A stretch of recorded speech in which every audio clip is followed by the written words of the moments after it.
왜 한때 세계 최강국이 슬로베니아보다 못 살게 됐나? 대표님들, 잠깐만요. 오늘 아침에 뉴스 보셨습니까? 런던, 빅벤, 버킹엄 궁전, 프리미어리그, 우리가 오랫동안 동경해온 신사의 나라, 영국입니다. 영국 하면 뭐가 떠오르십니까? 버버리, 다이슨, 롤스로이스 같은 오래된 명품 브랜드들, 세계 금융의 중심지 시티 오브 런던, 맨체스터 유나이티드와 첼시, 아니면 옥스퍼드와 케임브리지 같은 세계 최고의 대학들, 그 이미지 아니겠습니까? 그런데 대표님들, 한 가지만 물어보겠습니다. 혹시 요즘 런던 여행 다녀오신 분 계십니까? 아니면 주변에서 런던 다녀온 얘기 들으신 분은요? 요즘 런던 다녀온 분들이 하나같이 하는 말이 있습니다. 생각보다 지저분했다. 거지처럼 구걸하는 사람이 너무 많았다. 그리고 결정적으로 이 말, 핸드폰 절대 꺼내지 마라. 농담이 아닙니다. 실제로 어떤 상황인지 보실까요? 스마트폰 날치기. 런던에서만 연간 7만 건이 넘습니다. 공식 집계된 숫자만 그렇습니다. 주당 1,300대 이상이 길거리에서 사라지는 겁니다. 런던이 이제 유럽 전체에서 스마트폰 날치기가 가장 기승을 부리는 도시가 됐습니다. 구체적인 수법이 어떤지는 나중에 따로 말씀드리겠지만 지금 당장 런던 여행 계획이 있으신 분은 핸드폰 단단히 챙기셔야 합니다. 슈퍼마켓 절도는 어떻습니까? 사상 최대인 50만에서 53만 건을 기록했습니다. 그것도 명품을 훔치는 게 아닙니다. 밥 먹고 살기 위해 기본 식료품을 훔치는 겁니다. 영국 마트에서는 이제 버터 한 팩에도 잠금 장치를 답니다. 이 얘기는 뒤에서 더 자세히 해드리겠습니다. 그리고 이게 가장 충격적입니다. 영국 국립경제사회연구소 NIESR의 분석을 보면요.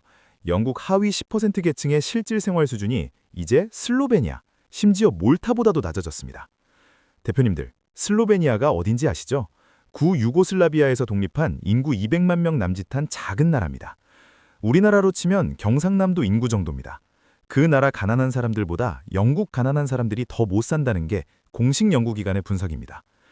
이게 말이 됩니까? 세계 제국을 지배하고 산업혁명을 일으킨 나라, 한때 해가 지지 않는 나라라고 불렸던 그 영국이 어쩌다 이 지경이 됐을까요? 대표님들 입장에서 중요한 건 단 하나입니다. 영국이 망가진 메커니즘이 우리나라에서도 재현될 수 있느냐? 이 질문입니다. 오늘 영상 끝까지 보시면 이 질문에 대한 답이 보이실 겁니다. 오늘 이 영상 하나로 신사의 나라 영국의 처참한 민낯을 완전히 파헤쳐 보겠습니다. 그리고 마지막에는 이 이야기가 우리나라, 우리 대표님들의 사업과 지갑에 어떤 구체적인 의미를 갖는지, 지금 당장 체크해야 할 포인트가 무엇인지까지 짚어드리겠습니다. 영상이 도움이 되셨다면 구독과 좋아요 지금 미리 눌러주시고요. 자, 시작합니다. 2부, 숫자로 보는 영국의 추락. 대표님들, 숫자부터 봅시다. 숫자는 거짓말을 하지 않습니다.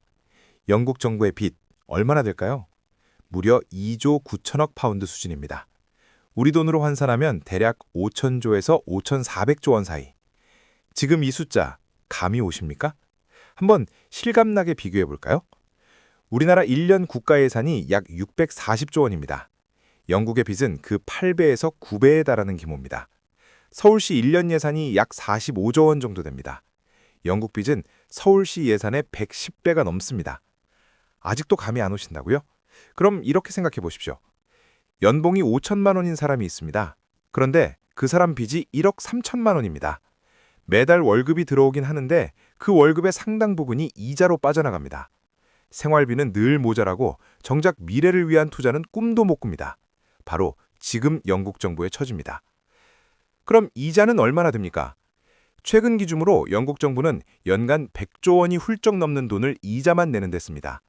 우리나라 교육부 예산 전체와 맞먹는 돈을 영국은 매년 이자로만 날리고 있는 겁니다. 그 이자 내느라 의료 예산이 깎이고 복지 예산이 깎이고 경찰 예산이 깎입니다. 국민들이 그 고통을 직접 피부로 느끼는 겁니다. 그리고 이게 진짜 문제입니다. 영국 국채, 이른바 길트라고 부르죠.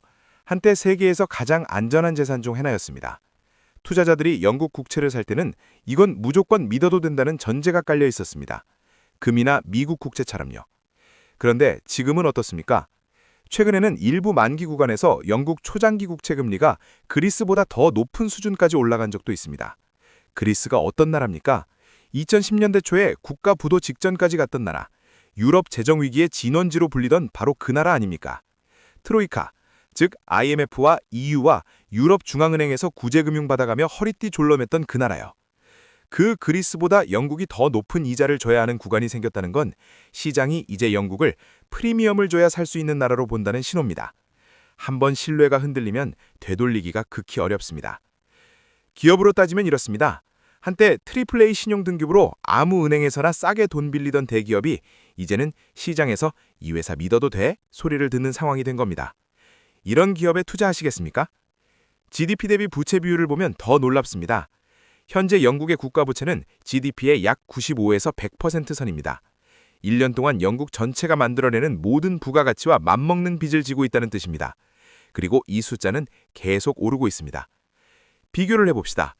우리나라 국가부채 비율은 지금 50%대 중반 수준입니다. 물론 우리도 빠르게 오르고 있어서 결코 안심할 수 없지만 영국과 비교하면 아직 숨통은 트여 있는 겁니다. 여기서 중요한 건 수준도 수준이지만 속도입니다. 부채는 어느 수준까지는 관리가 됩니다. 그런데 시장이 이 나라 믿어도 되나? 라고 묻는 순간부터 게임의 룰이 달라집니다. 이자가 오르고 이자 내려고 더 빚을 내고 빚이 늘어서 이자가 또 오르는 악순환이 시작됩니다. 경제학자들이 말하는 부채의 덫. 지금 영국이 그 덫의 입구에 서 있습니다. 정리하면 이렇습니다. 영국 정부는 지금 버는 족족 이자로 세는 구조.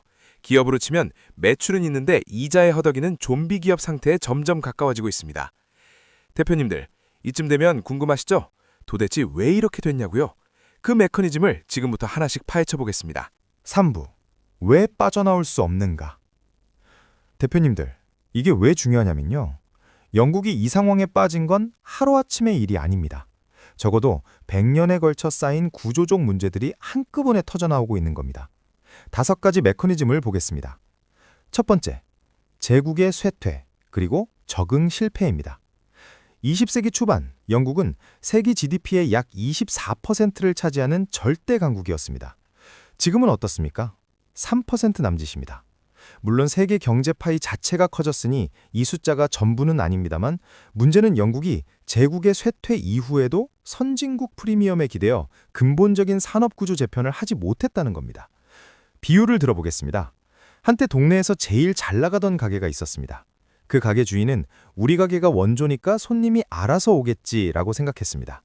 그러는 사이 새로운 가게들이 속속 생겨났고 메뉴도 바꾸고 인테리어도 바꾸고 서비스도 개선했습니다. 원조 가게는요? 그대로였습니다. 결국 어떻게 됐겠습니까? 영국이 딱 그 꼴입니다. 제조업은 공동화되고 금융 서비스업에 지나치게 의존하는 경제 구조가 됐습니다. 그런데 2008년 글로벌 금융위기가 터지면서 그 금융 서비스업마저 직격탄을 맞았습니다. 여기서 첫 번째 균열이 깊어졌습니다. 그리고 이 균열은 한 번 생기면 메우는데 수십 년이 걸립니다. 빠져나오기 어려운 첫 번째 이유입니다. 두 번째, 브렉시트의 후폭풍입니다. 2016년 영국은 세계를 깜짝 놀라게 한 선택을 합니다. 국민투표로 EU 탈퇴, 즉 브렉시트를 결정한 겁니다. 당시 브렉시트를 지지한 사람들의 논리는 뭐였습니까? EU에 매년 내는 분담금을 아끼고 규제에서 벗어나 더 자유롭게 무역하면 영국이 더 잘 살 수 있다는 거였습니다. 그 유명한 브렉시트 캠프의 버스 광고 한 번쯤 보셨을 겁니다. 일주일에 3억 5천만 파운드를 EU에 준다. 그 돈을 NHS에 쓰자는 그 광고 말입니다. 나중에 독립적인 팩트체크 기관들이 부풀려진 수치라고 밝혔지만 투표 당일까지 그 선동은 먹혔습니다. 들어보니 그럴듯하죠? 결과는 어떻게 됐습니까? 무역 장벽이 생기면서 영국 기업들의 수출 비용이 증가했습니다.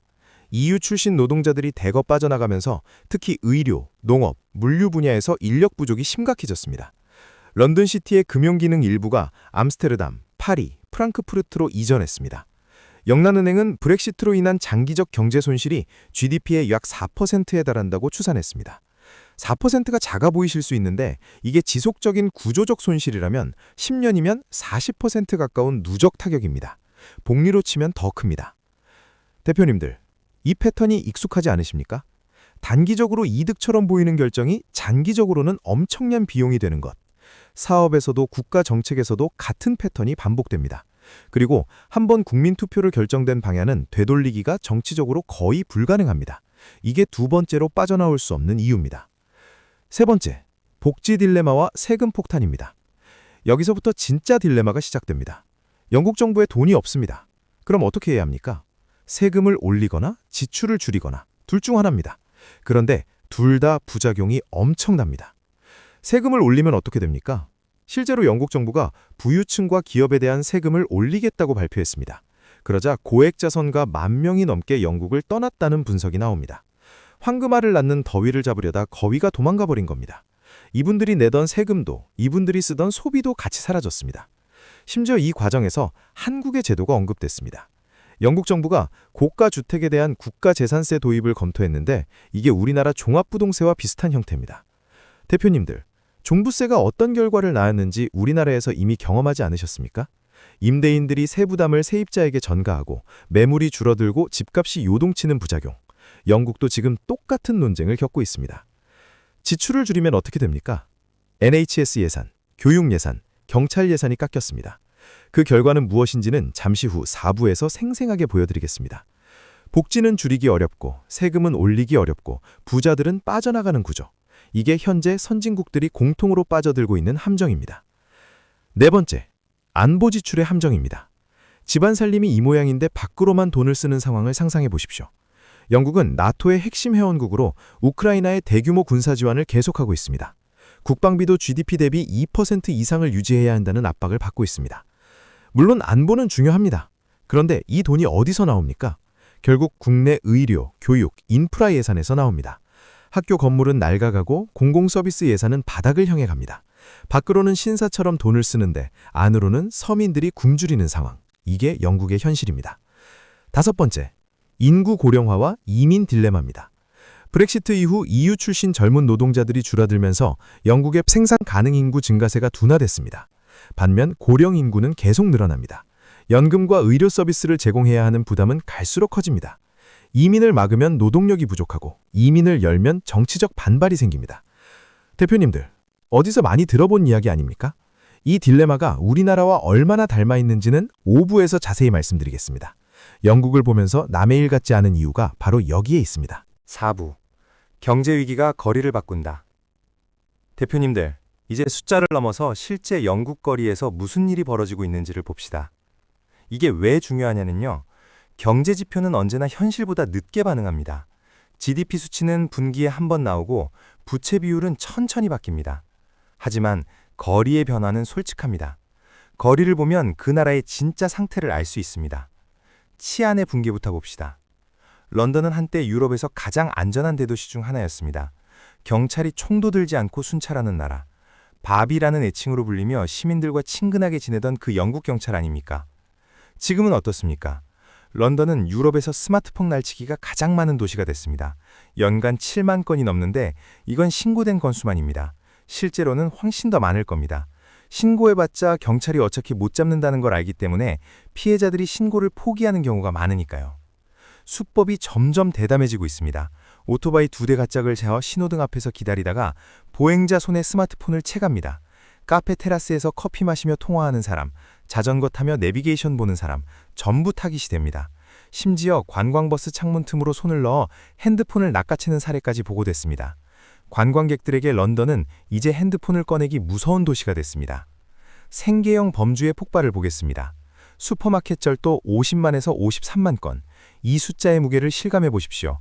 하루에 1,400건이 넘는 겁니다. 하루 24시간으로 나누면 1시간에 60건. 영국 어딘가의 슈퍼마켓에서는 매분 한 건씩 절도가 일어나고 있다는 뜻입니다. 더 충격적인 건 피해 물품입니다. 고급 주류나 전자제품이 아닙니다. 치즈, 고기, 빵, 기름 같은 기본 식료품입니다. 먹고 살기가 그만큼 어려워졌다는 증거입니다. 영국의 대형 슈퍼마켓 체인 테스코, 세인즈베리, 아스다 같은 곳들이 이제 기본 식품에도 잠금장치 케이스를 달기 시작했습니다. 버터 한 팩 사려면 직원을 불러서 잠금장치를 열어야 합니다. 치즈, 생고기, 심지어 커피 캡슐도 마찬가지입니다. 쇼핑하다가 직원을 2번, 3번 불러야 하는 상황이 일상이 됐습니다. 이게 선진국 영국 마트의 현실입니다. 무능해진 공권력도 봐야 합니다.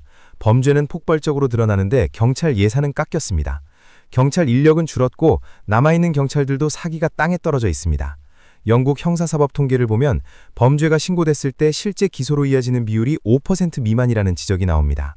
100명이 범죄를 저질러도 5명도 안 잡힌다는 뜻입니다. 범죄자 입장에서는 잡힐 가능성이 5%도 안 된다는 계산이 나옵니다. 이러면 범죄 억제 효과가 있겠습니까? 오히려 해볼 만한 도박이 되는 겁니다. NHS의 붕괴도 빼놓을 수 없습니다. 국민보건서비스 NHS는 한때 영국의 가장 큰 자부심이었습니다. 2012년 런던 올림픽 개막식에서 영국이 전 세계에 자랑스럽게 소개한 게 뭔지 아십니까? 바로 NHS였습니다. 병원비 걱정 없는 나라, 그게 영국의 정체성이었습니다. 지금 NHS 대기자 수가 역대 최다입니다. 수술이나 전문의 진료를 받으려면 수개월, 심한 경우 1년 이상을 기다려야 하는 사례가 속출합니다. 응급실에 실려가서 몇 시간씩 복도에 누워 기다리는 영상들이 SNS에 돌아다닙니다. 응급차가 응급 환자를 싣고도 병원 입구에서 몇 시간씩 대기해야 하는 사태가 반복됩니다. 의료 인력을 제대로 처우하지 못하니 의사와 간호사들이 캐나다, 호주, 뉴질랜드로 떠나거나 민간 의료 분야로 이직합니다. 공공의료가 무너지고 돈 있는 사람만 민간병원 가는 양극화가 진행 중입니다. 부동산과 주거 위기도 심각합니다. 런던의 평균 집값은 평균 연봉의 12배가 넘는 수준입니다. 우리나라 서울도 집값이 비싸다고 하지만 런던은 차원이 다릅니다. 젊은 세대들은 집을 살 엄두도 못 냅니다. 공공임대주택 대기자가 160만 명이 넘는다는 추정이 나옵니다. 그런데 신규 공공임대주택은 거의 공급이 안 됩니다. 예산이 없기 때문입니다. 결과적으로 많은 젊은이들이 런던을 떠나고 있습니다. 잠재력 있는 인재들이 더 나은 미래를 위해 캐나다, 호주, 독일로 떠납니다. 미래 세대가 사라지는 나라에 어떤 미래가 있겠습니까? 5부. 한국 경제에 주는 충격적 교훈. 자, 대표님들, 이제 가장 중요한 질문입니다. 그래서 이게 우리랑 무슨 상관이냐? 이 질문에 대해 4가지 교훈을 짚어드리겠습니다. 첫 번째 교훈, 국가 신뢰도의 임계점입니다. 영국 사례가 우리에게 가르쳐주는 가장 중요한 것은 이겁니다. 부채는 어느 수준까지는 관리 가능합니다. 그런데 시장이 신뢰를 잃는 순간 모든 게 한꺼번에 무너진다는 겁니다. 2022년 9월 리즈 트러스 당시 영국 총리가 대규모 감세 정책을 발표했습니다. 시장이 어떻게 반응했습니까? 불과 며칠 만에 파운드화 가치가 폭락하고 국채금리가 치솟았습니다. 연기금이 위기에 처했고 영란은행이 긴급 개입해야 했습니다. 총리는 취임 44일 만에 사임했습니다. 영국 역사상 가장 짧은 총리 재임 기록입니다. 신뢰가 한번 흔들리면 이렇게 빠르게, 이렇게 처참하게 무너집니다. 우리나라도 최근 몇 년간 국가부채 증가 속도가 심상치 않습니다. 영국이 부채의 덫 입구에 서 있다면 우리나라는 그 덫이 어디 있는지조차 아직 실감하지 못하고 있는 건 아닌지 걱정됩니다. 덫에 빠지고 나서 후회해봤자 늦습니다. 그 순간이 오기 전에 관리해야 한다는 게 영국이 우리에게 주는 가장 중요한 교훈입니다. 두 번째 교훈, 산업구조 다변화의 중요성입니다. 영국이 금융서비스업 하나에 지나치게 의존했다가 2008년 금융위기에 치명타를 맞은 것처럼 우리나라도 반도체 하나에 너무 의존하는 게 아닌지 점검해 볼 필요가 있습니다. 대표님들 사업으로 치환해서 생각해 보십시오.